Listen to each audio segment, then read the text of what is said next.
July 27, information log. I'm sitting in the Ennis Cafe in Ennis, Montana, of course.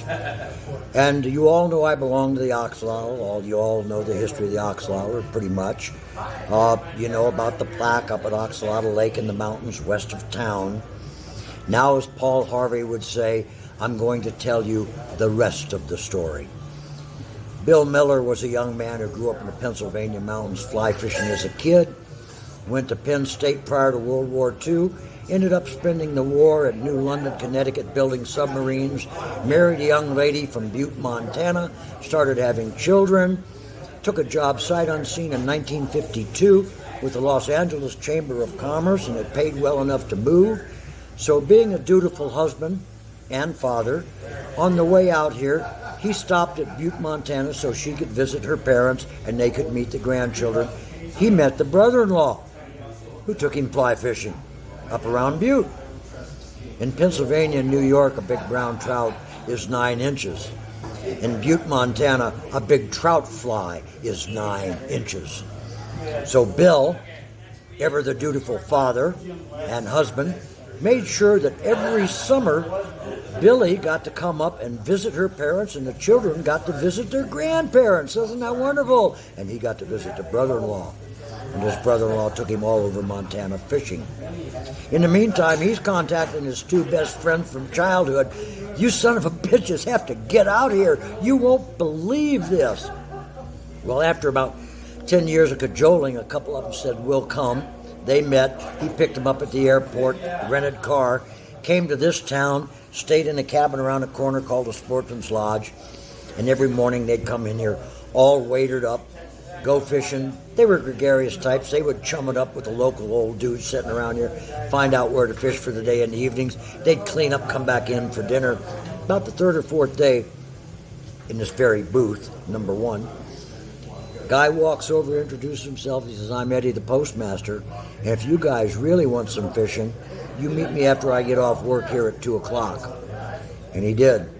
He took them up those mountains to the west of town to what we now know as Axolotl Lake, and they caught 24-inch browns on dry flies from the bank in the middle of the afternoon for a couple of days. Came back here in the evenings and just ended up before they split up and said, you know, we got to keep coming back here. Well, they kept meeting up here every year, but every year was, but we got to try this, we got to try that, we got to try that. So it was years before they got back here. But in the meantime, they're bringing friends and relatives and brother-in-laws and stuff. And over about 10 years, from 62 to 72, it finally grew into a group of about 8, 10, 12 guys, and they decided to call themselves the Axolotl Society, drew up some bylaws, appointed a couple officers, and that's where it took off. I joined in 76. They never got back up here as a group until 1982. But Bill would tell the story, but he would never tell where Axolotl was. So 3 of the young bucks and myself determined prior to the 1981 meeting in Butte, we were going to find out. And we did, and we found out, the ranch that it takes to get on the lakes. And we came up here before Axolotl, visited the lakes, got some holy water to bless the flies, caught a nice trout, sprung it on them at the 81 conclave meeting, and in 82 we met back here. The rancher got some flatbeds, took us all up. That's the whole story. But as Paul Harvey would say, that's not the rest of the story. The rest of the story was we would stay at the Sportsman when we were fishing in Madison, but in 1992, I was the little lizard organizing the trip. We stayed at the Sportsman, but we didn't eat there. We ate here. Breakfast and dinner upstairs with the owner at that time. Eddie was in his 80s. He came to the meeting, listened to the story, the history and everything, and then he says, now I'm going to tell you the truth. He says, sure, I told these guys I'd take them to a lake like that. He says, but I also told them, if you guys want to go, we're going to have to poach them. So the big question at that meeting was, what did Bill say? Bill said, fuck it, let's go.